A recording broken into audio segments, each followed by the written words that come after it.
네, 3월 10일 수요기도회 시작하겠습니다. 우리가 계속해서 누가복음 말씀을 묵상하고 있는데요, 주님께서 제자들을 부르시고 또 복음의 사역을 그들에게 맡기시는 모습들을 보게 됩니다. 오늘 우리가 찬양할 때 주님의 복음 안에서 승리하며 그 복음을 위해 합당하게 일하는 자로 살아가기 위해 고백하면서 함께 찬양하며 나갔으면 좋겠습니다. 이 눈에 아무 증거 아니 배워도 우리 같이 한번 찬양 드리겠습니다.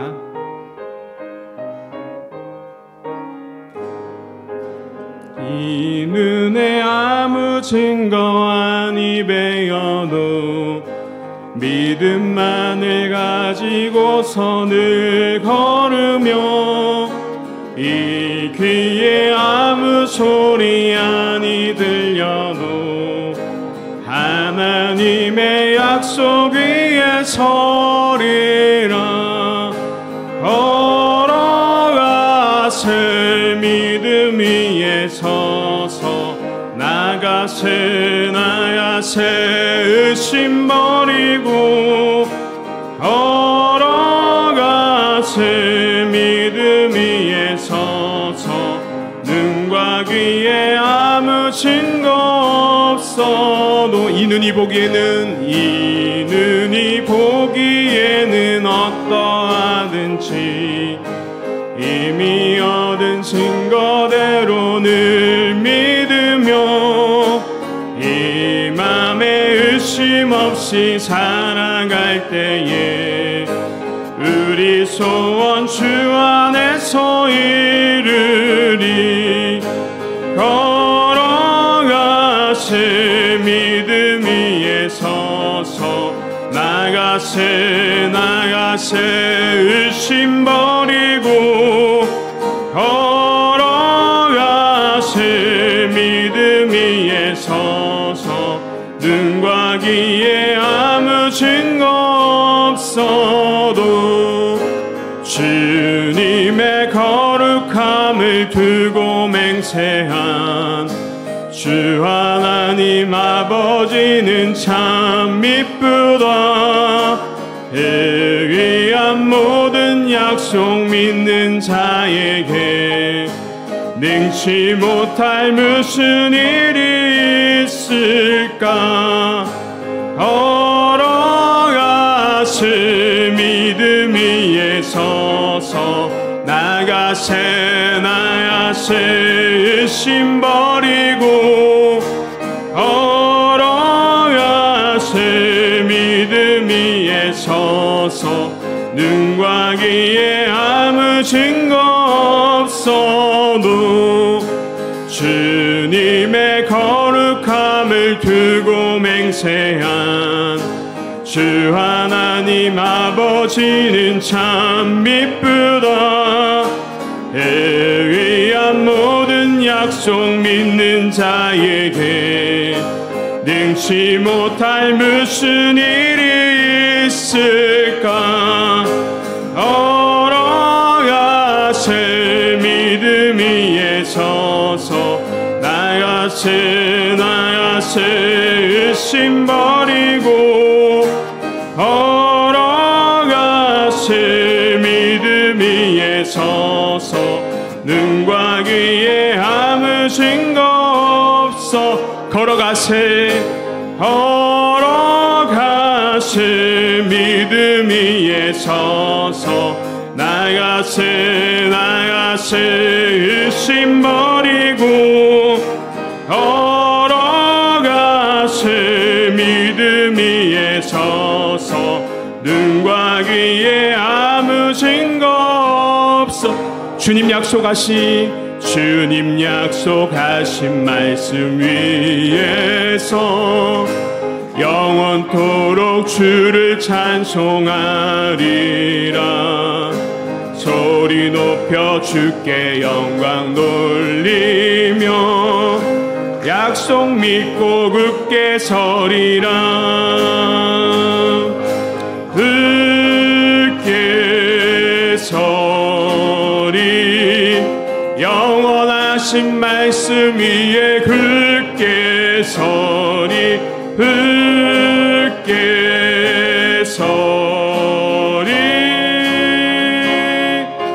말씀 위에 굳게 서리라.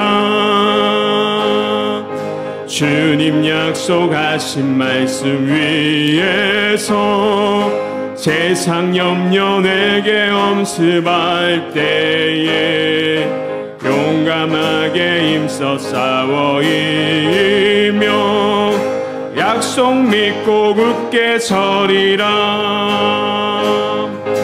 굳게 서리 영원하신 말씀 위에 굳게 서리. 굳게 서리 말씀 위에 굳게 서리라. 주님 약속하신 말씀 위에서 영원하신 주의 사랑 힘있고 성령으로 힘써 싸워 이기며 약속 믿고 굳게 서리라.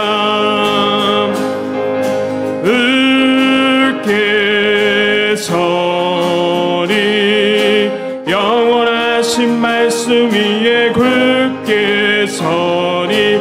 굳게 서리 말씀 위에 굳게 서리라. 주님 약속하신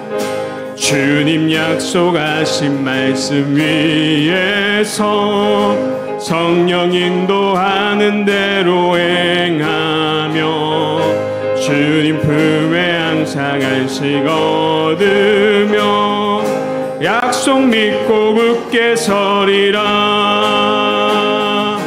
굳게 서리 영원하신 말씀 위에 굳게 서리. 굳게 서리 말씀 위에 굳게 서리라. 굳게 서리. 굳게 서리 영원하신 말씀 위에 굳게 서리. 굳게 서리 말씀 위에 굳게 서리. 굳게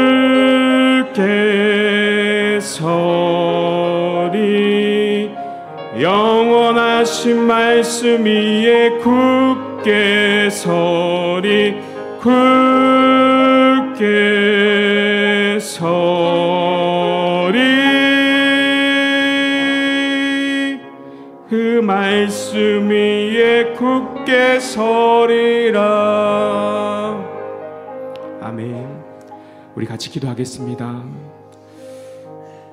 우리를 복음의 사명자로 불러주신 하나님 아버지, 오늘도 말씀 들을 때 우리 가운데 복음의 사명, 복음의 역사가 일어날 수 있는 은혜를 허락하여 주시옵시고, 날마다 우리가 가난하고 소외된 이웃들을 바라보며 주님의 복음의 사역에 힘쓸 수 있는 우리가 되게 해달라고 이 시간 간절히 기도하며 나가겠습니다. 기도드리겠습니다.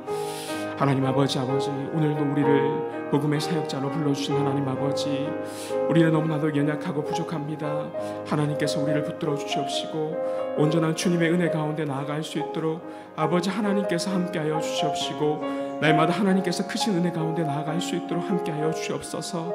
우리 안에 있는 더러운 모든 것들 깨끗하게 씻어 주시옵시고, 오늘 기도회를 통하여 아버지 앞에 온전히 나아갈 때 아버지 하나님께서 우리를 붙들어 주시옵시고, 우리의 입술과 우리의 영혼이 오직 하나님 한 분만을 바라볼 수 있도록 도와주시옵시고, 이 기도회를 통하여서 하나님 홀로 영광 받아 주시옵시고, 나는 죽고 그리스도만 살아갈 수 있는 그러한 기도회가 될 수 있도록 도와주시옵시고, 하나님 말씀 주실 때 우리가 말씀으로 아멘으로 화답하여 그 말씀에 순종하고 살아갈 수 있는 은혜를 허락하여 주시옵시고, 오늘도 우리 가운데 함께하여 주시옵시고 주님 인도하여 주시옵소서. 붙잡아 주시옵소서.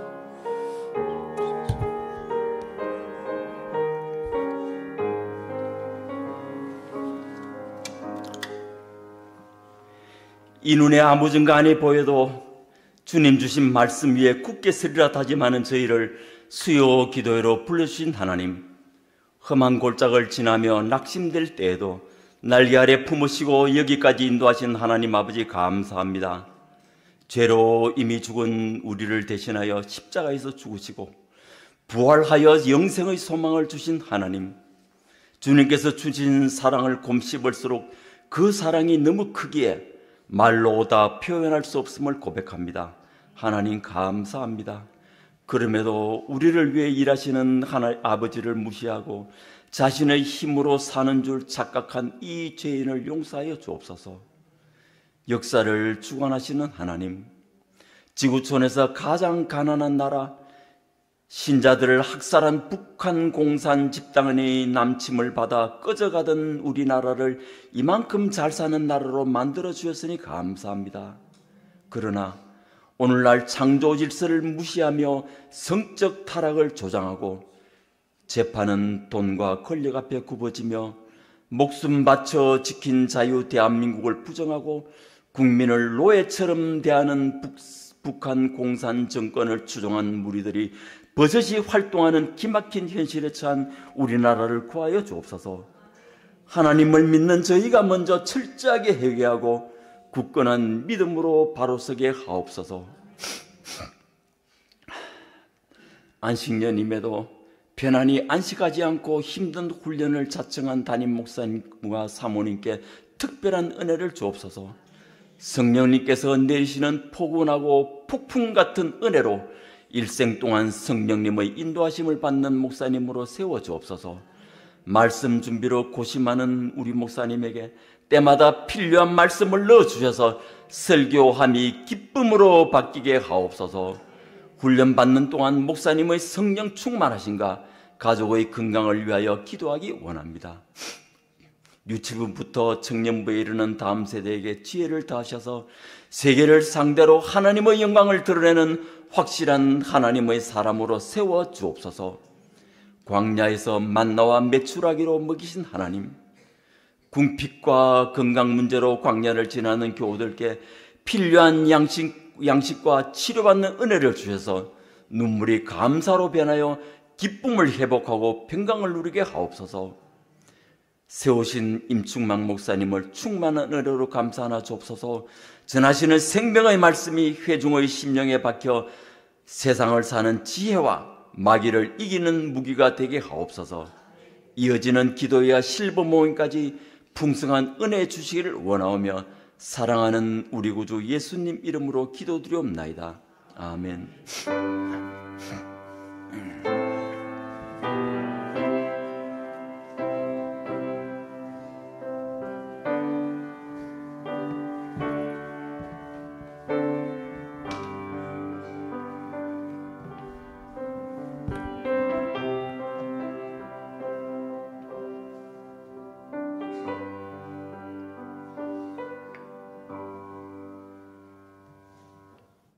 오늘 우리에게 주시는 말씀은 누가복음 10장 1절에서 24절까지 말씀입니다.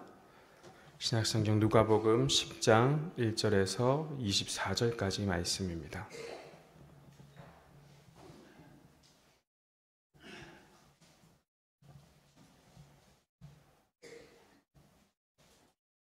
한 절씩 교독하겠습니다. 그 일 주께서 따로 70인을 세우사 친히 가시려는 각 동네와 각 지역으로 들씩 앞서 보내시며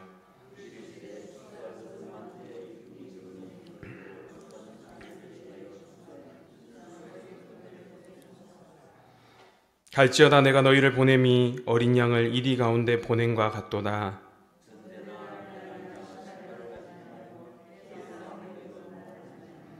어느 집에 들어가든지 먼저 말하되 이 집이 평안할지어다 하라.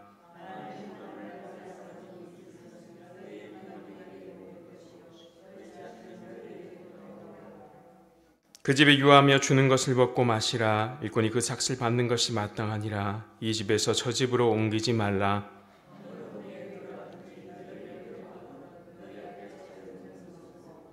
거기 있는 병자들을 고치고 또 말하기를 하나님의 나라가 너희에게 가까이 왔다 하라.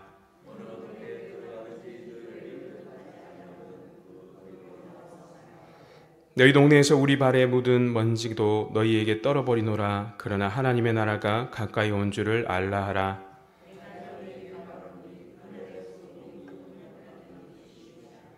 바있을진저 고라시나 화있을진저 벳세다야 너희에게 행한 모든 권능을 두루와 시돈에 행하였더라면 그들이 벌써 베옷을 입고 체에 앉아 회개하였으리라. 가도나무야 내가 하늘에까지 높아지겠느냐 음부에까지 낮아지리라.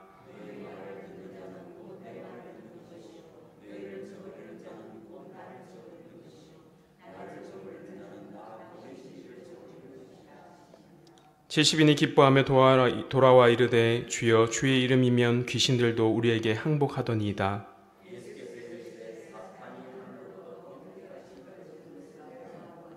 내가 너희에게 뱀과 정갈을 밟으며 원수의 모든 능력을 제어할 권능을 주었으니 너희를 해칠 자가 결코 없으리라.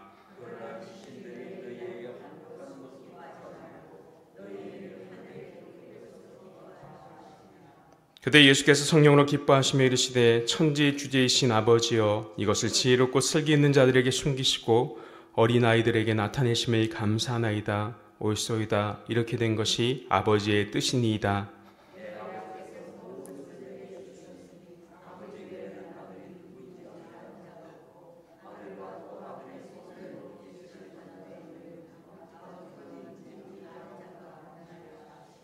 제자들을 돌아보시며 조용히 이르시되 너희가 보는 것을 보는 눈은 복이 있도다. 내가 너희에게 말하노니 많은 선지자와 임금이 너희가 보는 바를 보고자 하였으되 보지 못하였으 너희가 듣는 바를 듣고자 하였으되 듣지 못하였느니라. 아멘. 네, 오늘 제가 갑자기 찬양 인도를 해서 당황하셨죠? 네, 강사님은 지금 다음 주에 목사 고시가 화요일에 있습니다. 그래서 제가 일주일간 보냈습니다. 공부하러. 공부를 하나도 안 했길래 떨어지면 안 되지 않습니까? 그래서 보냈습니다. 기도 많이 해주십시오. 구약의 하나님은 언약에 신실하신 분이셨습니다. 그 언약은 반드시 이루어지게 되어 있습니다. 하나님은 언약을 통해 우리를 부르신 것, 이것이 바로 복음입니다. 하나님은 복음으로 우리를 부르시고 구원하십니다. 그러므로 복음은 늘 구약의 언약과 연결되어 있습니다. 그래서 구약의 언약 그리고 신약의 복음을 통해 우리를 구원에 이르게 하시는 것입니다. 그런데 우리는 그 언약으로 주신 복음이라는 것이 왕이신 하나님이 우리에게 주시는 것이라는 것을 잊어버리곤 합니다. 하나님을 생각할 때 우리는 늘 우리에게 무엇을 주시는 분 아니면 우리를 그저 사랑해 주시는 분으로만 생각합니다.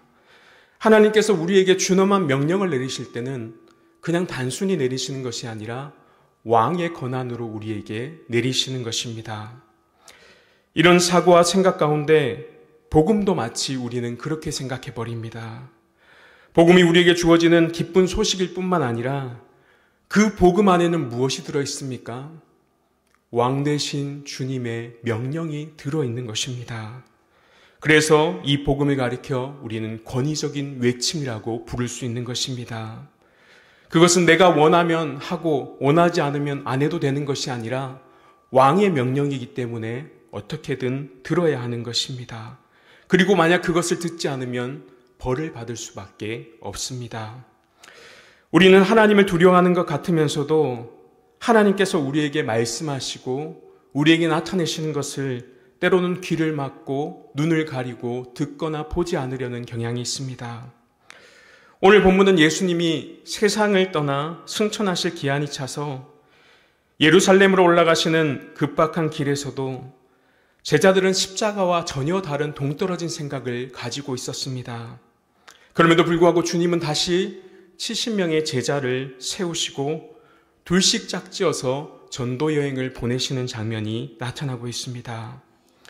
이 누가복음 9장에 나오는 이 12제자를 보내시는 장면과 우리는 유사하다는 것을 알 수 있습니다.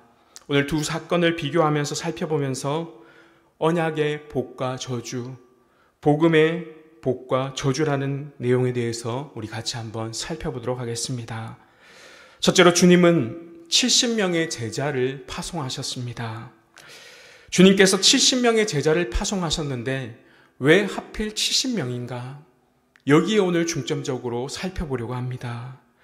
가장 보편적인 해석은 유대인들이 거룩을 의미하는 7이라는 숫자와 함께 완전을 의미하는 숫자 10을 곱해서 70. 그러한 의미를 볼 때 이 복음으로 전도받은 70명은 이 70명 제자뿐만 아니라 모든 성도라고 볼 수 있습니다. 이 의미를 우리가 구약 성경을 통해 조금 더 구체적으로 살펴보려고 합니다. 여러분, 성경에서 구약에 70 하면 떠오르는 게 있지 않습니까? 네, 70 장로. 그래서 70의 의미를 우리가 무엇으로 얘기하냐면 이 70의 의미를 이스라엘의 숫자와 동시에 이방인의 수라는 말로 정의할 수 있습니다. 아까 권사님 말씀하신 대로 가장 먼저 70 장로. 말하자면 12제자를 파송하신 것은 12지파를 파송하신 것과 같다면 70인의 이 제자를 파송하신 것은 새로운 70 장로를 파송하신 것과 같은 일이다라고 볼 수 있습니다. 민수기 11장 15절에서 16절에 보면 이 70 장로를 임명하는 말씀이 나타납니다. 같이 한번 읽겠습니다. 시작. 자막이 안 나오나 보네요. 민수기 11장 15절에서 16절 말씀. 민수기 11장 15절에서 16절. 같이 읽겠습니다. 주께서 내게 이같이 행하실진대 고아옵나니 내게 은혜를 베푸사 즉시 나를 죽여 내가 고난당함을 내가 보지 않게 하옵소서. 여호와께서 모세에게 이르시되 이스라엘 노인 중에 내가 알기로 백성의 장로와 지도자가 될 만한 자 70명을 모아 내게 데리고 와 회막에 이르러 거기서 너와 함께 서게 하라. 아멘. 이 말씀은 70명을 모아서 이스라엘의 전체를 대표하는 자로서 모세처럼 하나님의 백성을 다스리는 자로 70명을 세우라고 말하고 있습니다. 바로 70 장로는 이스라엘 백성들을 상징하는 것입니다. 하지만 이 70 장로는 단순히 하나님의 백성만을 의미하지 않습니다. 여기에는 하나님께서 자기 백성을 통하여 이방인을 구원할 계획을 미리 이야기하고 계시는 것입니다. 예를 들어 신명기 32장 8절의 말씀에 보면 지극히 높으신 자가 민족들에게 기업을 주실 때, 인종을 나누실 때 이스라엘 자손의 수요대로 백성들의 경계를 정하셨도다. 이 말씀은 하나님께서 세상을 다스리실 때 비밀을 보여주시는 말씀입니다. 이 말씀에 따르면 인종을 나눌 때 하나님은 그 숫자를 어떤 숫자로 나누셨다고 이야기하고 있습니까? 이스라엘 민족의 숫자대로 나누셨다라고 정하셨습니다. 즉 하나님께서는 온 세계의 열방을 이스라엘이라는 도면을 보고 설계하신 것입니다. 이 신명기의 말씀은 창세기 10장 말씀과 연결됩니다. 창세기 10장에 보면 노아의 아들이 누구입니까? 셈과 함과 야벳을 통해 온 세계 열방이 만들어지는 과정이 나타납니다. 창세기 10장 32절에 보면 이들은 그 백성들의 족보에 따르면 노아 자손의 족속들이요 홍수 후에 이들에게서 그 땅의 백성들이 나뉘었더라. 성경은 증거하기를 그 땅의 백성들이 노아 자손의 족속들을 통해서 만들어졌다라고 말합니다. 이것이 바로 앞서 살핀 신명기 32장 8절의 말씀과 동일하다는 의미입니다. 하나님께서는 이스라엘의 수요를 통해서 민족들의 경계를 세우고 가셨던 것입니다. 근데 여기 창세기 10장에 노아의 아들을 통해서 이루게 된 온 세계 민족들의 수를 모두 세어보면 정확히 70족속이 됩니다. 나중에 집에 가셔서 성경책을 펴서서 노아의 족보를 한번 세어보십시오. 70족속입니다. 즉 이스라엘을 통해서 형성된 온 세계의 민족의 숫자가 몇이라는 것입니까? 70이라는 것입니다. 이런 점에서 70이라는 숫자는 단순히 이스라엘의 숫자뿐만 아니라 무엇까지 포함되어 있는 것입니까? 바로 이방인의 숫자까지도 포함되어 있는 것입니다. 그리고 조금 더 정확하게 말하면 이 이스라엘의 숫자가 나중에 결국 이방인의 수, 열방의 숫자가 되는 것입니다. 우리는 이 일이 이루어지는 것을 사도행전을 통해서도 보게 됩니다. 그리고 로마서에서도 이스라엘의 남은 자들이 어떻게 열방으로 펼쳐질지, 특히 에베소서를 통해 하나님의 구원 계획이 어떻게 이스라엘을 온 세계 열방으로 뻗쳐가는지를 잘 보여주고 있습니다. 이것이 바로 이 70족속에 담긴 의미입니다. 따라서 우리는 하나님께서 이스라엘 대표자를 70장로로 세우신 것을 통해 이스라엘 백성의 대표로 세웠을 뿐만 아니라 이들을 통해 장래의 모든 열방이 이스라엘 안에 들어오게 될 것을 이스라엘을 대표를 통해서 알려주고 계신 것입니다.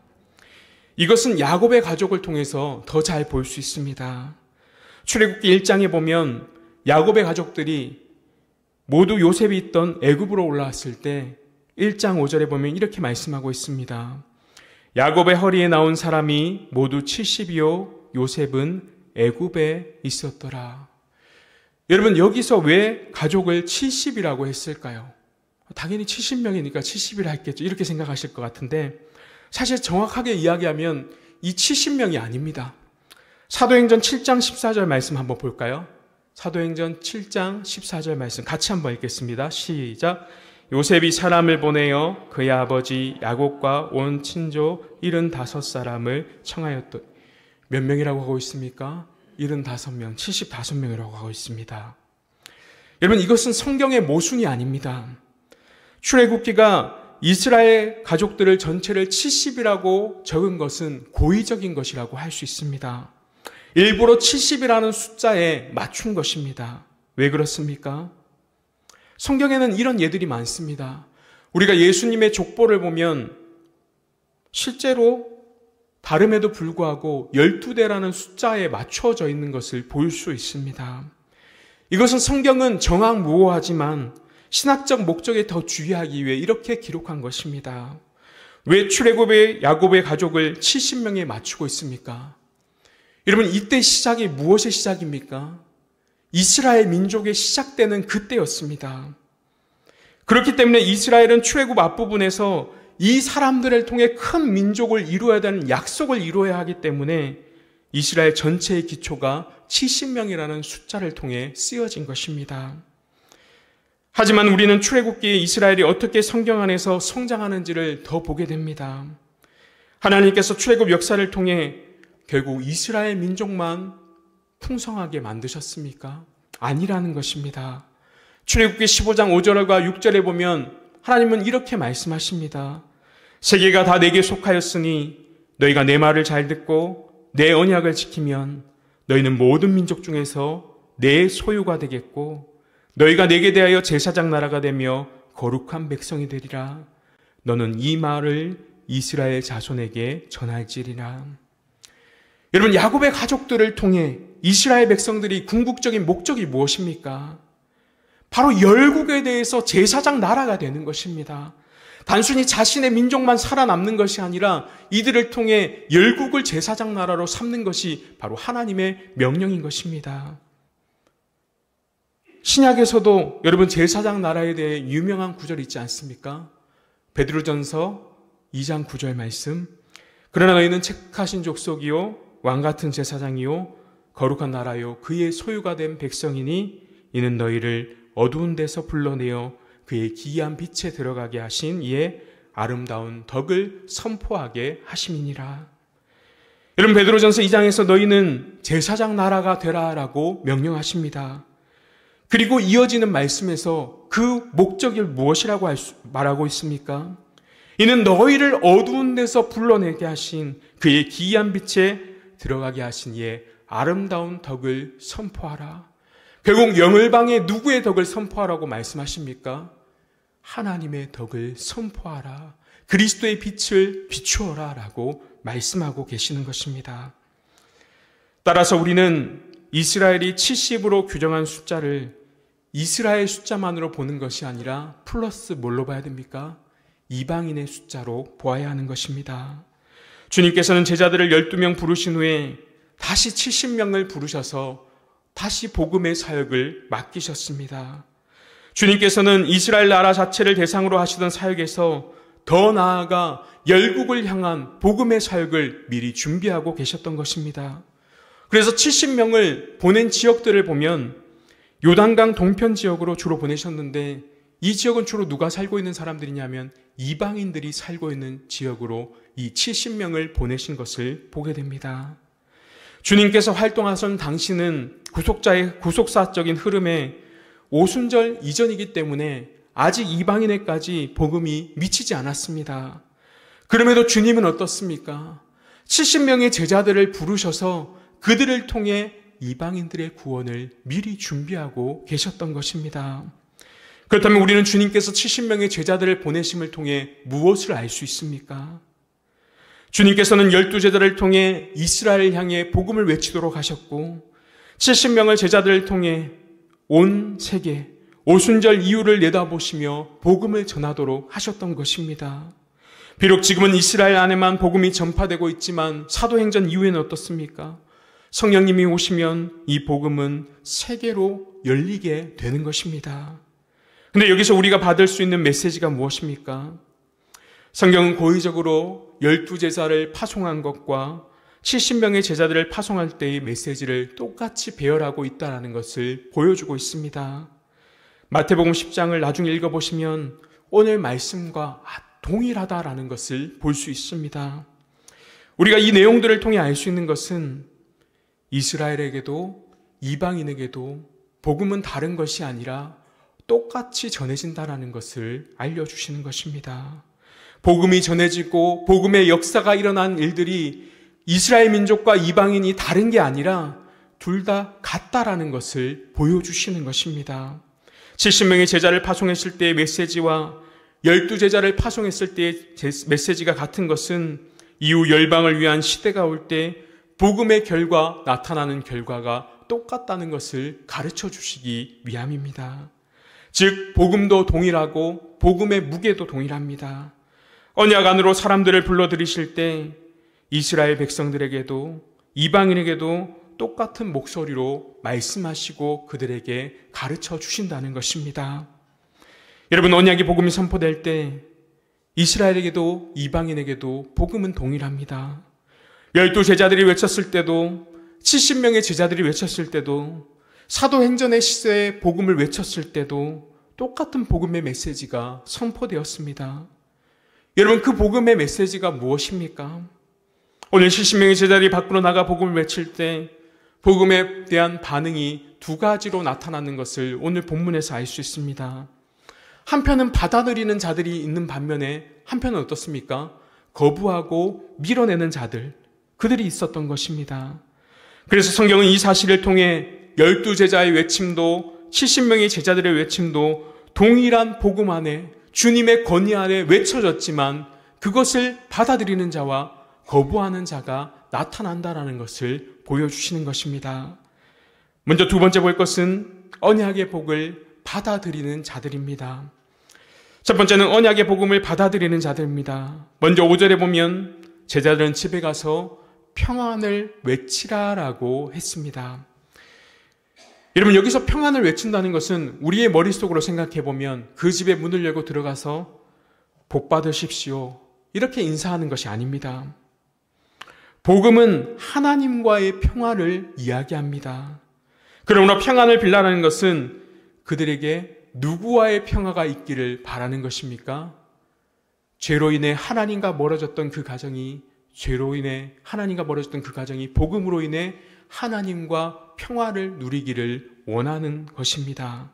그래서 6절에 보면 만일 평안을 받을 사람이 거기 있으면 너희의 평안이 그에게 머물 것이요. 여러분, 이 말의 뜻은 기복적인 신앙을 이야기하지 않습니다. 누군가에게 복을 빌어줄 때 효과를 말하는 것도 아니고 말의 힘을 이야기하는 것도 아닙니다. 복음을 전했을 때 그것을 순종하는 자에게 하나님과의 평화의 관계가 일어나게 된다라는 것을 말씀하는 것입니다.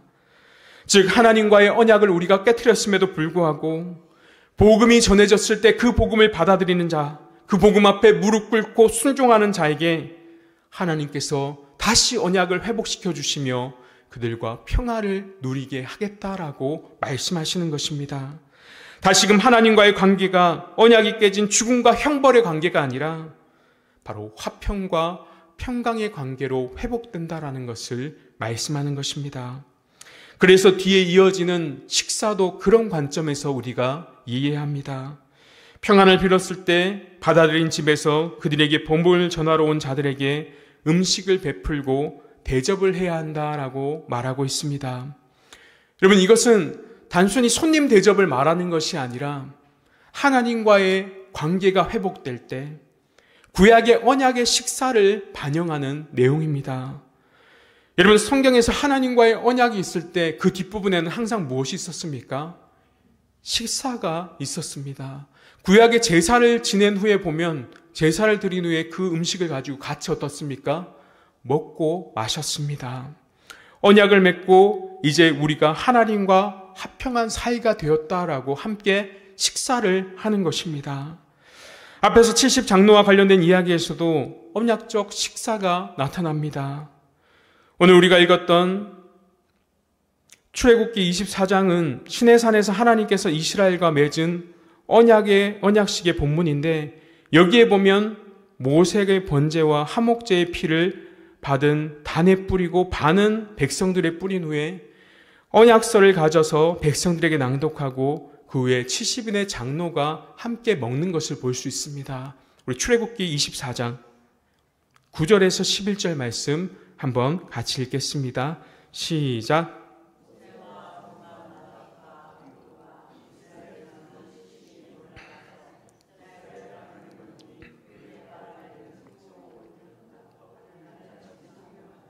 하나님이 이스라엘 자손의 존귀한 자들에게 손을 대지 아니하셨고 그들은 하나님을 뵙고 먹고 마셨더라. 아멘.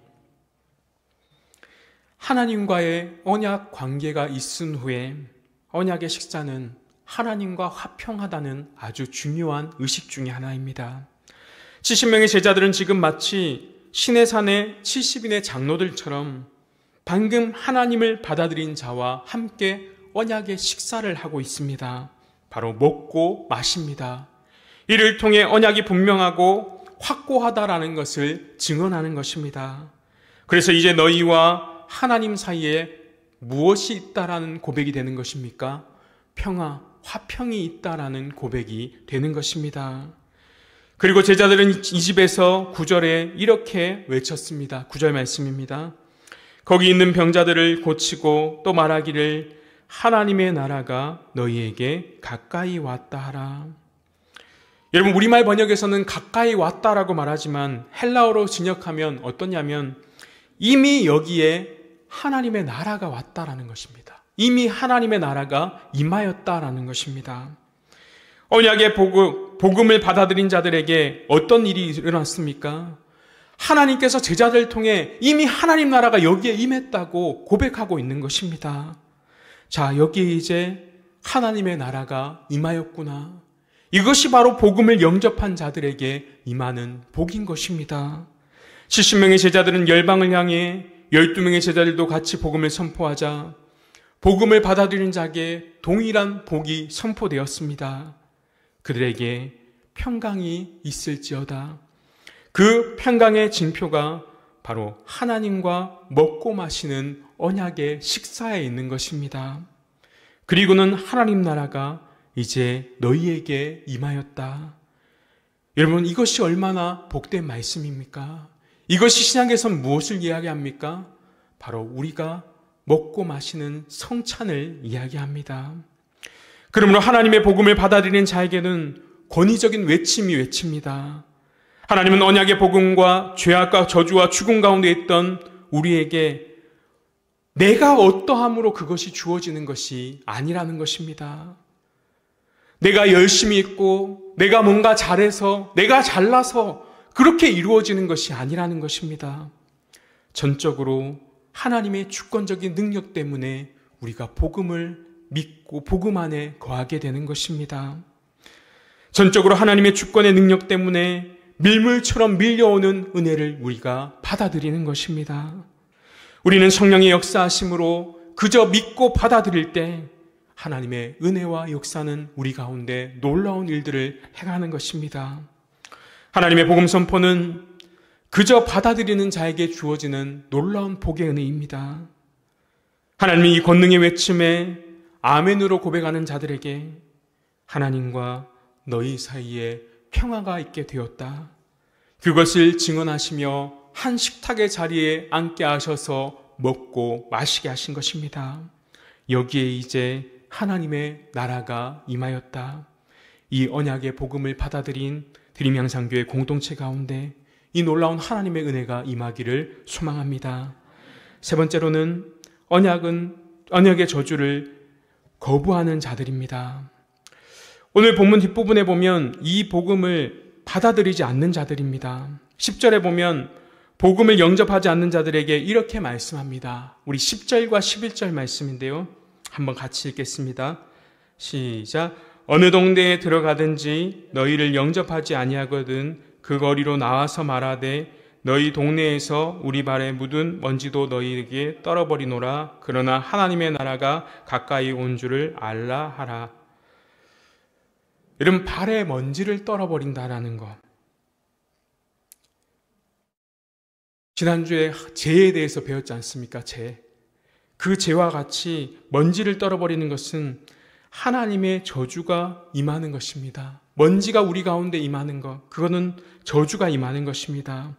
이 구절 다음에 바로 붙어 있는 다음 구절에서 이렇게 설명합니다. 12절과 13절인데요. 내가 너희에게 말하노니 그날의 소돔이 그 동네보다 견디기 쉬우리라. 화이슬저 고라시나 화이슬저 벳세다여 너에게 행한 모든 권능을 두로와 시돈에서 행하였더라면 그들이 벌써 베옷을 입고 재에 앉아 회개하였느니라. 여러분, 이것이 무슨 뜻입니까? 그들에게 소돔과 고모라보다 더 극심한 심판이 있을 것이라는 말씀입니다. 11절 말씀을 보면 이들에게도 하나님의 나라가 가까이 온 줄 알라라는 말씀이 주어졌습니다. 하지만 이들에게 주어진 말씀은 복이 아니라 무엇입니까? 저주의 선언이었습니다. 여러분, 9절과 11절 말씀을 헬라어로 비교해 보면 다음과 같습니다. 주님께서 조금 전에 복음을 받아들인 자에게는 여기에 하나님 나라가 어떻다고 했습니까? 임하였다라고 말씀하지 않으셨습니까? 그런데 11절에 보면 무엇이라고 얘기하면 그럼에도 불구하고 너희는 알아라. 하나님 나라가 임하였다라는 것을. 그들은 하나님 나라에 참여하는 자라고 말하는 겁니까? 참여하지 않는 자라고 말하는 겁니까? 참여하지 않는 자라고 말씀하시며 너희가 영접하지 않았다. 그러나 그럼에도 불구하고 너희들이 이 사실을 알아야 한다. 어떤 사실을 알아야 합니까? 하나님의 나라가 임했다는 것을 알아야 한다라는 것입니다. 즉 하나님 나라가 임한 것은 이들에게 자신의 일이 아니라 그저 남의 일이었습니다. 앞서 말씀드린 두 단어가 뼈아프게 말씀하고 있지 않습니까? 그럼에도 불구하고, 즉 너희가 불순종에도 불구하고 그래도 너희들은 알 건 알아야 한다. 하나님 나라가 임했다는 것을. 여러분, 얼마나 슬픈 말씀입니까? 하나님 나라가 임한 것은 기쁜 소식인데 이들이 그 말씀을 받아들이지 않고 거부하니까 뭐라고 말씀하십니까? 그들은 소돔보다 더 큰 심판이 있을 것이라고 말씀하시는 것입니다. 여러분, 주님께서 오셔서 준 복음은 저들에게 전혀 복음이 되지 않았습니다. 그러므로 복음을 받아들이지 않는 자들에게도 역시 제자들의 복음 선포는 권위적인 외침이었습니다. 무엇입니까? 앞에 받아들인 자에게는 복의 선포였다면 받지 않고 거부하는 자에게는 저주의 선포였던 것입니다. 여러분, 복음을 받아들인 이들이 자신이 어떠함이 없었음에도 말할 수 없는 큰 복을 받아들인 것처럼 복음을 받아들이지 않는 자들도 단순하게 하나님의 복음을 하찮게 여겨 행한 일이라 할지라도 그들에겐 어마어마한 큰 형벌이 기다리고 있음을 보여주는 것입니다. 그러므로 복음의 외치는 하나님의 권세가 실린 그 복음의 외침은 무서운 것입니다. 늘 하나님의 외침은 무엇과 무엇을 담고 있습니까? 복과 저주를 담고 있다라는 것입니다. 그것을 받아들이는 자에게는 복이지만 받아들이지 않는 자에게는 저주밖에 없다라는 것입니다. 말씀했습니다. 오늘 70명의 제자 파송은 12제자의 파송과 똑같은 맥락에 있다는 것을 우리는 볼 수 있습니다. 하지만 70명의 제자 파송은 복음이 이제 이방인들을 향해 가고 있다는 것을 보여줍니다. 복음은 이방 세계로 전해지며 그 복음이 12 제자가 전했던 복음과 동일한 권위 가운데 전해진다라는 것입니다. 여러분, 이 복음을 영접하는 자들은 평강을 누리지만 영접하지 않는 자에게는 저주와 화가 임한다라고 말씀하셨습니다. 여러분, 이것은 과거에만 아니라 오늘날에도 동일하게 적용됩니다. 권위적인 언약의 복음에 순종하는 자에게는 평화와 하나님과의 식사, 그리고 하나님 나라가 너희에게 임하였다라는 외침이 있지만 그 권위에 불순종하는 자들에게는 이스라엘 역사 속에 멸망했던 소돔과 고모라보다 더 큰 심판이 있다라는 저주의 말씀을 주시는 것입니다. 여러분, 우리 마지막으로 이 말씀을 읽고 우리가 행해야 할 바를 교훈하도록 하겠습니다. 21절 말씀입니다. 함께 읽겠습니다. 그때 예수께서 성령으로 기뻐하시며 이르시되 천지의 주제이신 아버지여, 이것을 지혜롭고 슬기 있는 자들에게는 숨기시고 어린아이들에게는 나타내심을 감사하나이다. 옳소이다. 이렇게 된 것이 아버지의 뜻이니이다. 아멘. 여러분, 우리가 받은 하나님의 나라는 어린아이가 받는 나라입니다. 하나님은 우리가 쓸모있기 때문에 복음을 전해주신 것이 아닙니다. 우리는 부족하지만 그럼에도 복음을 주셔서 복음의 사명자로 살아가게 하셨습니다. 여러분, 하나님은 우리가 다른 이들보다 더 낫기 때문에 우리를 교회로 불러주신다면 우리 중에 교회로 들어올 수 있는 자가 아무도 없습니다. 우리 역시 복음을 지금도 영접하지 않고 아직도 여전히 완악하고 강팍한 심령 가운데 있다면 우리에게 임할 것은 저주와 심판밖에 없습니다. 하지만 하나님께서는 이 나라를 어린아이와 같은 우리에게 주셨습니다. 그러므로서 내가 잘나서 받는 것이 아니라, 내가 잘난 척해서 받는 것이 아니라 어린아이와 같은 순수한 마음으로 주님을 섬기며 그 복음을 받아들일 때 우리는 그 복음 안에 거하는 것입니다. 권위 있는 하나님의 복음, 복과 저주 앞에 우리는 어떻게 살아야 하겠습니까? 21절 말씀처럼 어린아이와 같이 하나님의 음성에 귀 기울이고 그 하나님 한 분만을 사랑하며 살아가야 하는 것입니다. 그 복음 앞에 두려워 떠는 자가 주님 앞에 감사하며 기도할 수 있는 것입니다. 천지의 주제이신 아버지여, 이것을 지혜롭고 실기 있는 자들에게 숨기시고 어린아이들에게는 나타내심을 감사하나이다. 언약의 복음이 이 시대를 살아가는 우리들에게 권위 있는 외침이 되기를 소망합니다. 이 번약의 복음 앞에 어린아이와 같이 순수한 마음으로 순종하며 살아갈 때 이 약속의 복음이 저와 여러분 가운데 은혜로 남기를 소망합니다. 우리 주신 말씀 생각하시면서 찬송가 505장 찬송가 부르겠습니다. 찬송가 505장입니다.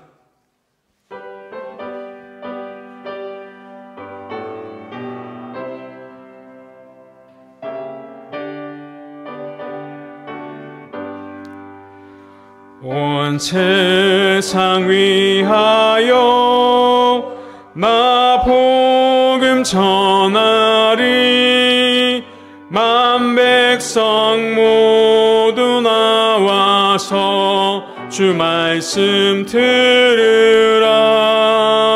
죄 중에 빠져서 헤매는 자들아, 주님의 음성 듣고서 너 구원받으라.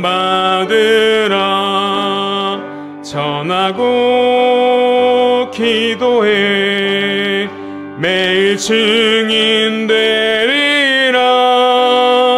세상 모든 사람 다 듣고 그 사랑 알도록 온 세상 위하여 이 복음 전하리.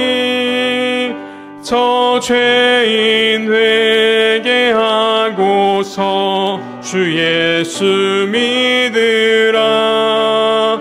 이 세상 구하려 주 돌아가신 것 나 증거하지 않으면 그 사랑 모르니 전하고 기도해 매일 증인 되리라.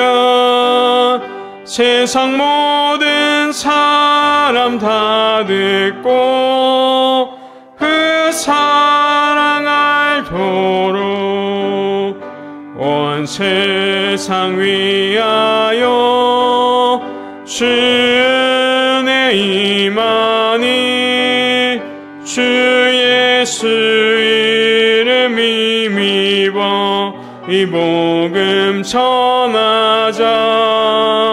먼 곳에 나가서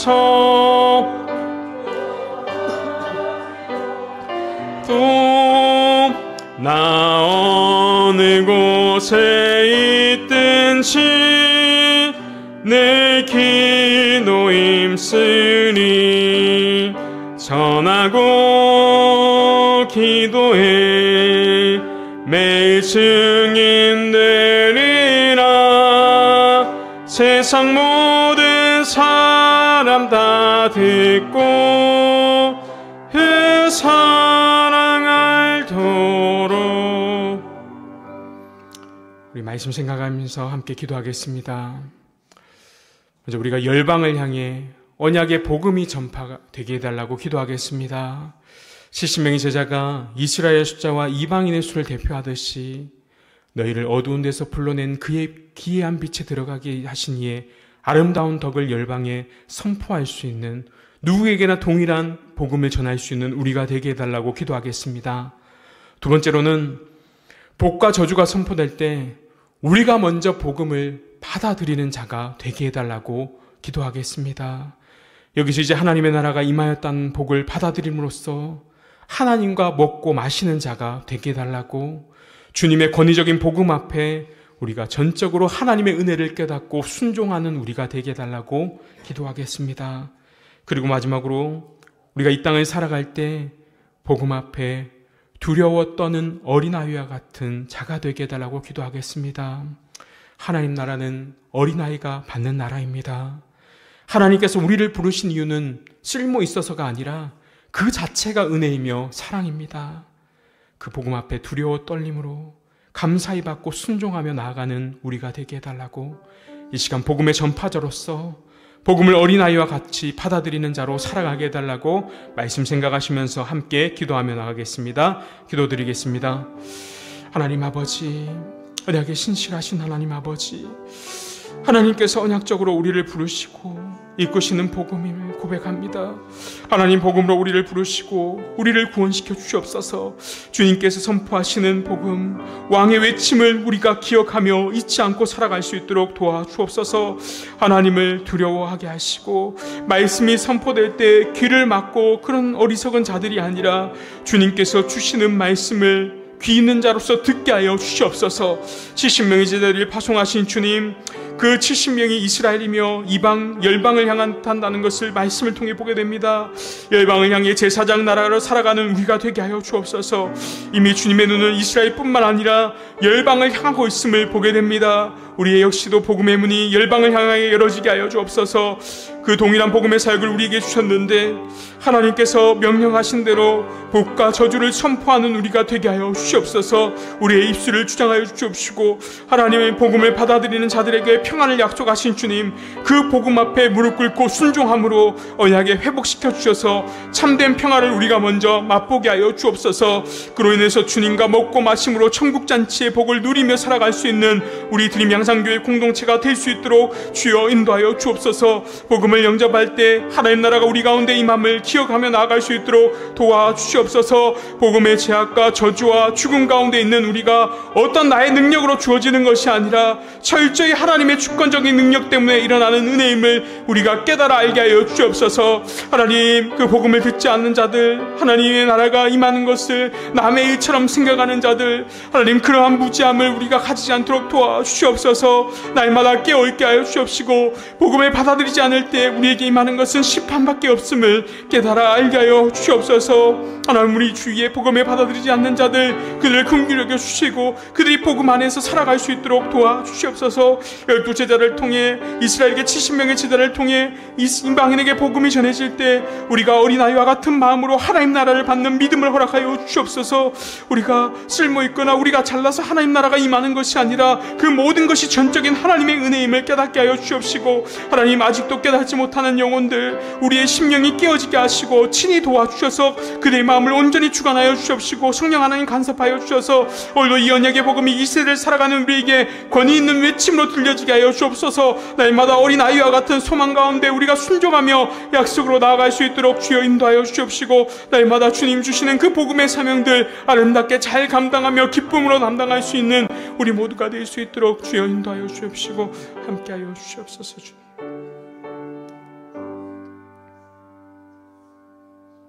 하나님 아버지, 오늘도 우리를 복음으로 부르시는 왕의 외침을 우리가 듣습니다. 복음이 선포될 때 듣지 않는 그런 어리석은 자들이 되지 않게 하여 주옵소서.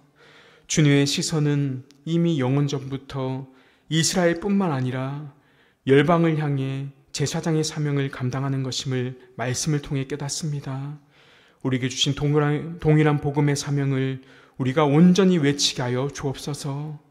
복음은 오직 나의 능력으로 주어지는 것이 아니라 철저히 하나님의 주권과 능력임을 고백합니다. 그렇게 복음이 전해질 때 감사함으로 받게 하시고 어린아이와 같은 겸손한 마음을 주셔서 늘 하나님의 말씀 앞에 순종하며 살아가는 우리가 되게 하여 주옵소서. 이번 한 주간도 우리가 서 있는 곳에 주님께서 외치라고 명령하신 언약의 복과 저주를 선포하며 살아가는 우리 드림향상교회 공동체가 될 수 있도록 주여 인도하여 주옵소서. 주 예수 그리스도의 이름으로 기도합니다. 아멘. 네, 이 시간 우리 함께 교회를 위해서 기도하겠습니다. 먼저는 나라와 민족을 위해서 함께 기도했으면 좋겠습니다. 계속되는 흔들리는 나라의 정권 가운데 국가 안정을 위해서, 또 온 국민이 이 정치적 이념 때문에 나눠지지 않고 하나 될 수 있는 나라가 될 수 있도록, 그리고 경제가 지금 심각한 상황에 있는데 경제적인 안정 주시도록, 그리고 복음을 위해서 같이 기도했으면 좋겠습니다.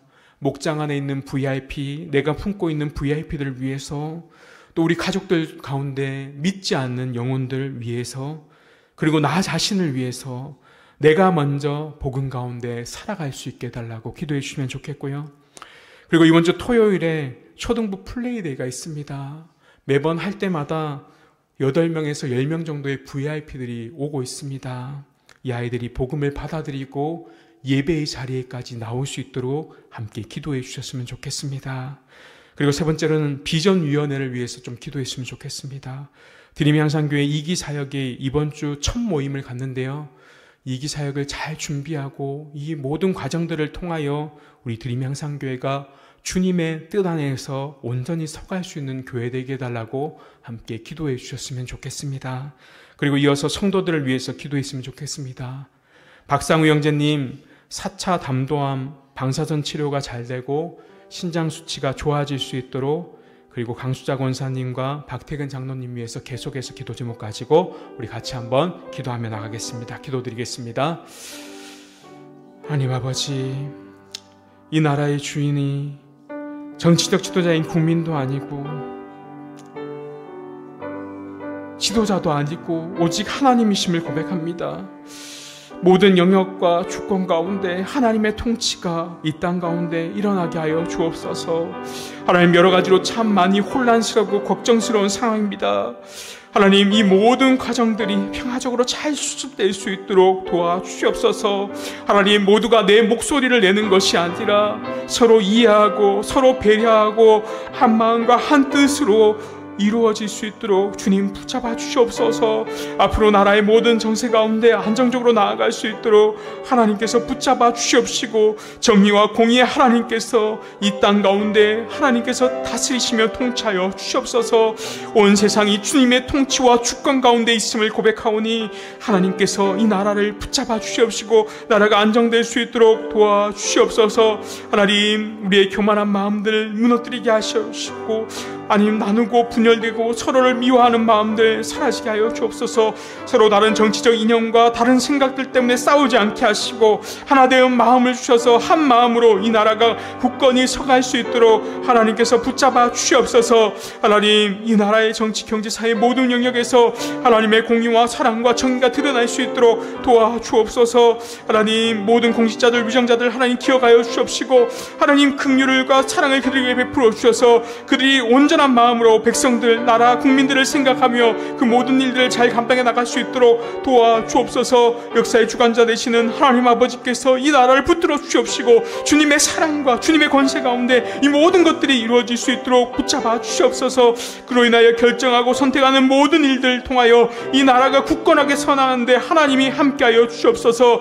늘 사람의 소리가 아닌 하나님의 뜻에 합당한 소리를 낼 수 있도록 주여 이 나라를 붙들어 주옵소서. 하나님 경제적으로 너무나도 어렵습니다. 하나님 너무나도 힘든 상황 가운데 나아갑니다. 하나님께서 기억하여 주시옵시고 긍휼히 여겨 주시옵소서. 이 모든 어려움들 이겨낼 수 있도록 도와주시옵시고 우리가 이렇게 어렵고 힘들수록 우리의 신앙이 더욱더 굳건해서 믿음 가운데 이 어려움들을 이겨내며 승리하며 나아갈 수 있는 우리가 될 수 있도록 도와주옵소서. 하나님 가외 취약계층들 소상공인들 하나님 그들의 삶에 붙들어 주옵시고 하나님 우리가 이럴 때일수록 어려운 자들 가난한 자들 소외된 자들을 교회가 더욱더 바라보며 구제하며 섬기는 일들에 힘쓸 수 있도록 도와주옵소서. 이 땅에 우리에게 맡겨주신 주님의 사명들이 있습니다. 나의 편의와 나의 안락함으로 살아가는 것이 아니라 하나님께서 맡겨주신 이 사명들 우리가 잘 헤쳐나갈 수 있도록 붙잡아 주시옵시고 우리에게 지혜를 주셔서 하나님 이 일들 잘 감당해 나갈 수 있도록 아버지 함께하여 주시옵소서. 하나님 온갖 이 나라의 더러운 것들 악한 영들을 물리쳐 주시옵시고 오직 하나님의 뜻 안에서 온전히 서갈 수 있는 그러한 나라 될 수 있도록 도와주시옵소서. 하나님 복음을 위해 기도합니다. 지금 이 땅 가운데 우리의 복음의 사명이 잘 감당해야 될 곳이 참 많이 있습니다. 먼저 우리 주변에 있는 VIP들 우리 가족들 그리고 가족 먼저 내 자신을 위해 기도합니다. 하나님 각 목장에 VIP들 주셨습니다. 우리가 그들을 품고 그들에게 복음을 전할 때 하나님 나라가 임하는 은혜를 허락하여 주시옵소서. 성령 하나님 그들에게 완악한 마음을 부드럽게 하여 주옵시고 굳어버린 그 마음 가운데 하나님 부드럽게 하여 주셔서 복음을 들을 귀를 허락하여 주옵소서. VIP들이 목장에 참여하고 주님에 대해서 알고 싶은 마음들이 생길 수 있도록 늘 그들의 마음 가운데 하나님 함께하여 주옵시고 그들의 마음을 움직여 주옵소서. 우리 가장 가까이 있는 가족들 참 복음 전하기가 쉽지 않습니다. 계속해서 기도하오니 하나님 우리의 가족들의 마음을 움직여 주옵소서. 우리가 전하는 복음을 통해 그들에게 하나님 나라가 임하게 하여 주옵소서. 그들을 위해서 우리가 먼저 우리 자신들을 돌아보게 하시고 내가 과연 복음에 합당한 자로서 살고 있는지를 깨닫게 하여 주옵소서. 내가 먼저 온전히 복음 안에서 살아가고 복음 안에서 세워짐을 통해 내가 먼저 전하는 복음을 통해 은혜 받을 때 그 복음을 통해 많은 열매들이 맺어질 줄 압니다. 드림양산교회 비전위원회를 기도합니다. 하나님 드림양산교회 이 사절을 위해 비전위원회가 만들어졌습니다. 이번 주에 첫 모임을 갖습니다. 우리 드림양산교회 앞으로의 영원하여 제자 삼는 교회로서의 역할들 잘 해나갈 수 있도록 도와주옵소서. 목장 모임을 통한 예배와 교육과 교제와 전도, 선교 등 교회의 전반적인 일들을 다루고 계획하려고 합니다. 하나님이 의논하는 모든 과정들 가운데 성령 하나님 함께하여 주옵소서. 성령 하나님 위원장으로 세워주신 모든 위원장을 통해 지혜를 주시옵시고 그 회가 앞으로 나아가는 방향과 목표를 잘 설정하여 주셔서 주님의 제자로서 달려갈 수 있도록 함께하여 주옵소서. 이를 통해 주님께서 우리에게 허락하신 주님의 복음의 역할들 우리가 잘 감당하는 교회로 서나갈 수 있도록 도와주옵시고 그래서 우리 드림양산교회가 가정교회를 통해 평신도를 잘 훈련시키고 세우는 교회로서 우리의 삶이 변화되는 교회로서 모습들을 잘 이뤄나갈 수 있는 그러한 교회가 될 수 있도록 주여 인도하여 주옵시고 앞으로 이 사회 가운데 하나님 함께하여 주시고 하나님의 모든 계획 가운데 하나님 인도하여 주시고 붙잡아 주시옵소서. 하나님 박상우 형제님 위해 기도합니다. 4차 담도암 방사선 치료 하나님 하고 있습니다. 주님께서 붙잡아 주시옵소서. 계속해서 신장 수치 높게 나오고 있는데 신장 수치도 안정되게 나을 수 있도록 회복하여 주옵소서. 하나님 치료할 때 암의 세포들이 다 사라지고 깨끗하게 회복되고 치료될 수 있도록 주께서 함께하여 주옵시고 신장 수치까지도 하나님께서 안정될 수 있도록 하나님께서 함께하여 주옵시고 그 마음속에 날마다 예수 그리스도를 믿는 마음 예수 그리스도를 영접하는 마음들을 허락하여 주셔서 예수 믿고 함께 나와 나와 예배할 자리에 나올 수 있도록 주여 인도하여 주옵소서. 계속해서 간호하는 정금미 집사님께도 위로하여 주옵시고 그 가정 가운데 하나님의 은혜를 내려 주옵소서. 하나님, 강정원 사님 위해 기도합니다.